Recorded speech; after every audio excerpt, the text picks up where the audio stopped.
ചാക്കോ, ഗുരുതരമായ ഒരു പ്രതിസന്ധി കടന്നു വന്നിരിക്കുകയാണ്. മനസ്സിലായി. നടി അൻസിബയെ കുറിച്ചുള്ള ലക്ഷ്മിപ്രിയയുടെ ആരോപണങ്ങൾ തെറ്റാണെന്ന് നടി ഭാഗ്യലക്ഷ്മി. എന്റെ ലൈഫ് ബ്രോയിലറായി, ദൈവമേ, എന്റെ ലൈഫ് ബ്രോയിലറായി. ഒരു ബോധവുമില്ലാതെ ലക്ഷ്മിപ്രിയ സംസാരിക്കുന്നു. പരദൂഷണം പറയരുതെന്നും ആരുടെയും സ്വകാര്യ കാര്യങ്ങളിൽ ഇടപെടരുതെന്നും ഭാഗ്യലക്ഷ്മി പറഞ്ഞു.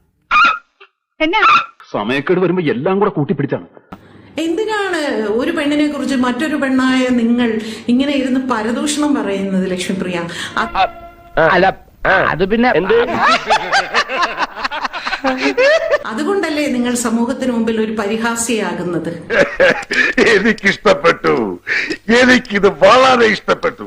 നിനക്ക് ഇങ്ങനെ തന്നെ വേണം. അൻസിബയുടെ അഭിപ്രായത്തിനോട് എതിരഭിപ്രായം പറയണം എന്നുണ്ടെങ്കിൽ നിങ്ങൾ കോടതി മുഖാന്തരം സംസാരിക്കൂ. സ്വന്തം പലട കുത്തി നാറ്റിക്കണ്ട. നിങ്ങൾ രണ്ടുപേരും കള്ളന്മാരാ. ആ വിവരം നാട്ടുകാരെ അറിയിച്ച് പത്രത്തിന് നാണം കെടുത്തണ്ട. ഇതിന് പേര് പരിഹാസം. തെളിവെല്ലാം കയ്യിലുണ്ടെങ്കിൽ കോടതി വഴി സംസാരിക്കൂ. മിസ്റ്റർ പ്രഭാകർ, എനിക്ക് നിങ്ങളെ മനസ്സിലാവുന്നില്ല. എന്തായാലും കിട്ടേണ്ടത് വെടിപ്പും വൃത്തിയായിട്ട് കിട്ടി. ആ കാര്യത്തിൽ എനിക്ക് എതിരഭിപ്രായമില്ല. അതല്ലാതെ സോഷ്യൽ മീഡിയയിൽ വന്നിരുന്ന് ഒരു പെൺകുട്ടിയെ കുറിച്ച് ഒരു കഥകൾ ഇറക്കി വിടരുത്. എല്ലിന്റെ ഇടയിൽ വറ്റ് കുത്തിയിട്ട് തന്നെ അല്ലാണ്ടെന്താ പറയാ. കുട്ടിയും പോയി, കിടപ്പാടവും പോയി, ആ പാടുണ്ടായിരുന്ന മാനവും പോയി. അൻസിബയുടെ സ്വകാര്യ ജീവിതത്തെ കുറിച്ച് നിങ്ങൾ സംസാരിക്കരുത്.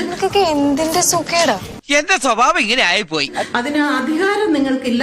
അത് നിങ്ങൾ സംസാരിക്കും തോറും സമൂഹത്തിന് മുമ്പിൽ നിങ്ങൾ പരിഹാസിയാകും. സമൂഹം നിങ്ങളെ ആക്രമിച്ചുകൊണ്ടേയിരിക്കും. വെറുതെ എന്തിനാ മനുഷ്യന്മാരെ കൊണ്ട് പറയിപ്പിക്കുന്നേ? പൊട്ടനെ ചെട്ടി ചതിച്ചാൽ ചെട്ടിയെ പട്ടി ചതിക്കും. അത് തന്നെ. എന്നാലൊരു കാര്യം ചെയ്യും, ഞാൻ നാളെ വരാം. നാളെ വരുമോ? പിന്നെ നാളെ വരാതിരിക്കാൻ പറ്റുമോ?